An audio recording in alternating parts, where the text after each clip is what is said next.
Shalom, welcome to Walking the Walk, a linguistic analysis of the terms in Psalm 119. Today we will begin part 6, and that is the word commandments. The Colonel says you can't understand Hebrew unless you know what it says.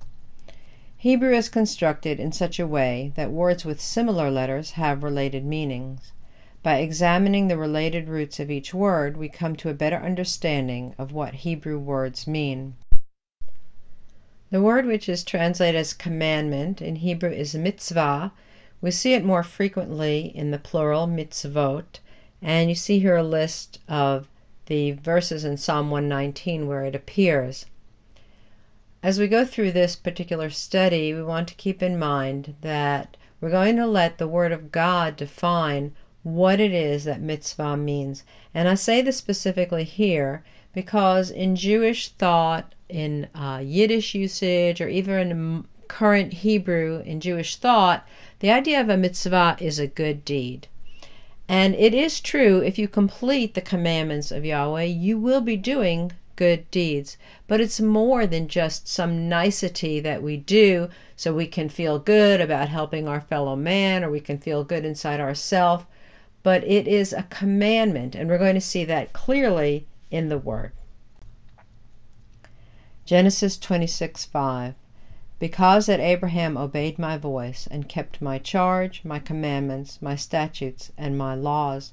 It's very interesting that Abraham was able to keep the commandments before they were given to Moses. Exodus 20, verse 6. And showing mercy unto thousands of them that love me and keep my commandments. Yahweh is willing to show mercy to those who are willing to keep the words that he gives us charge to do. Numbers 15:39. And it shall be unto you for a fringe, that ye may look upon it, and remember all the commandments of Yahweh, and do them, and that ye seek not after your own heart and your own eyes, after which ye used to go a-whoring. The commandment, the charge to wear tzitzit, is something that is commanded by Yahweh. He's asking you to do it. Proverbs 3:1. My son, forget not my law, but let thine heart keep my commandments. The law is Torah, as we have discussed before, and here it is in parallel with this mitzvah, with the commandment. Jeremiah 35:18. And Jeremiah said unto the house of the Rechabites, Thus saith Yahweh of hosts, the Lord of Israel, because ye have obeyed the commandment of Jonadab your father, and kept all his precepts, and done according unto all that he hath commanded you. So here's another translation of the word mitzvah as precept. Both the word commandment and precept here are the word mitzvah. The word mitzvah comes from a verb root, tzavah, which means to give a command or an order, to give charge to. The first commandment appears in Genesis 2:16. And Yahweh God commanded the man, saying, Of every tree of the garden thou mayest freely eat. There are positive commandments, do this, and negative commandments, don't do that. Genesis 7:5. And Noah did all according to all that Yahweh commanded him. Noah was faithful to complete the work that was the request of Yahweh, and it was for his own benefit that he built that ark. Genesis 18:19. For I know him that he will command his children and his household after him, and they shall keep the way of Yahweh, to do justice and judgment, that Yahweh may bring upon Abraham that which he hath spoken of him. Abraham was trustworthy and faithful to do all the things that God requested of him, that he would pass these words down, these commandments down from generation to generation. Psalm 42:8. Yet Yahweh will command his loving kindness in the daytime, and in the night his song shall be with me, and my prayer unto the God of my life. Yahweh can call forth such things as loving kindness. He can order them to be in our life. Isaiah 45:12. I have made the earth and created man upon it. I, even my hands, have stretched out the heavens, and all their host have I commanded. Genesis 28:6. When Esau saw that Isaac had blessed Jacob, and sent him away to Padan Aram to take a wife from thence, and that as he blessed him, he gave him a charge, saying, Thou shalt not take a wife of the daughters of Canaan. So Isaac is giving Jacob basically a commandment, even though it's translated gave him a charge. He's saying, this is something I want you to do, and he knew that Jacob would be faithful to do that, not to take a wife from the daughters of Canaan. Genesis 49:29, and he charged them and said unto them, I am to be gathered unto my people, bury me with my fathers in the cave that is in the field of Ephron the Hittite. This is Jacob now talking of his own death and burial. After he has blessed the tribes, he wants to be buried in the same place with Abraham and Isaac. And he's saying, this is what I want you to do. This is a commandment. Well, this is what I want you to do after I die. Psalm 91:11, for he shall give his angels charge over thee, to keep thee in all thy ways. Yahweh is in charge of the angels, and he gives them commandments, and he can command them to keep us safe. There's a curious scribal correspondence with the word mitzvot, or even if it's in the singular mitzvah, if it becomes a smichud, if it becomes connected to the next word, two nouns, a noun pair, then we're going to also see mitzvat, mitzvot or mitzvat. The vowels in Hebrew are a late addition to the written language, and the original texts have no vowels in them. So mitzvot and mitzvat look the same as another word. As we've already said, the plural of mitzvah, which means commandment, is mitzvot. If you take those vowels out, it looks exactly the same as another word, which is matzot, which is unleavened bread. You know that yeast is a symbol of sin throughout the Bible, and the idea of following the commandments is that they help us live our life like unleavened bread, like people without sin, without yeast. We're going to look at two cognate roots today of tzava. The one is tzava, tzadi bet aleph, and the other one is tzia, which is tzadi yud hey. Even though yud and vav are not really the same related linguistically or phonologically, they are related grammatically, and we see them sometimes trading places in different verb conjugations. Tzava is an army or a host. When we talk about Yahweh Tzivaot, the Lord of hosts, that is this word. It comes in the plural. Genesis 2:1, thus the heavens and the earth were finished, and all the host of them, everything that was made by Yahweh was finished at the end of the sixth day. Numbers 1:3, from 20 years old and upward, all that are able to go forth to war in Israel, thou and Aaron shall number them by their armies. Job 14:14, if a man die, shall he live again? All the days of my appointed time will I wait till my change come. This is somewhat a different translation. The idea behind it is it's a multitude. A host is a multitude of soldiers that creates an army. This is a multitude of days. All the multitude of days, which is for me, I'm going to wait for that. And then my change will come. Isaiah 42. Speak ye comfortably to Jerusalem, and cry unto her, that her warfare is accomplished, that her iniquity is pardoned, for she hath received of Yahweh's hand double for all her sins. The whole idea of an army going out to war. The verb form tzava, Exodus 38:8, and he made a laver of brass, and the foot of it of brass, of the looking glasses of the women assembling, which assembled at the door of the tabernacle of the congregation.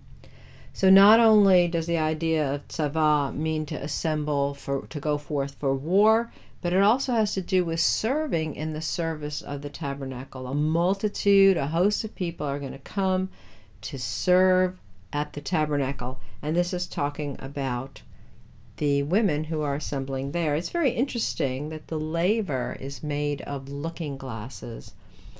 In the process of washing, before the priests are able to go into the holy place, the idea is we have to look in and look at ourselves. The laver is filled with water, but it's also a looking glass.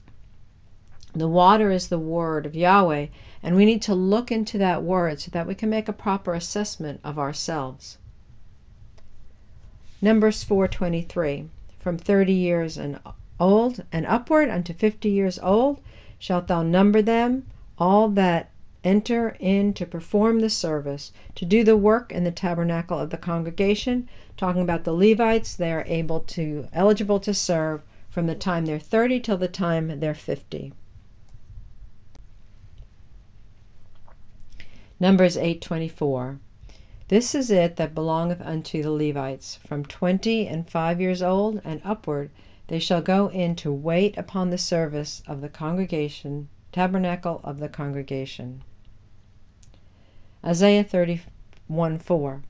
For thus hath Yahweh spoken unto me, like as the lion and the young lion roaring on his prey, when a multitude of shepherds is called forth against him. He will not be afraid of their voice, nor abase himself for the noise of them. So shall Yahweh of hosts come down to fight for Mount Zion and for the hill thereof. So this is what we were talking about. Yahweh Tzivaot, Adonai Tzivaot. That's the host. That's the host of armies. And here's the verb. They're coming to fight. Tziyah is a word which means a dry land or a wilderness. Psalm 105:41. He opened the rock, and the waters gushed out. They ran in the dry places like a river. Isaiah 53:2.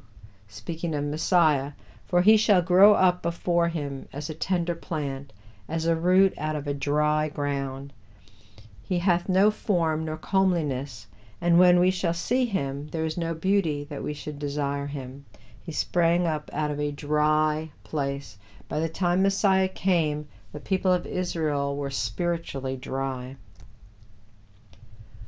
From the root tziyah, we get the word tziyun, which means a signpost.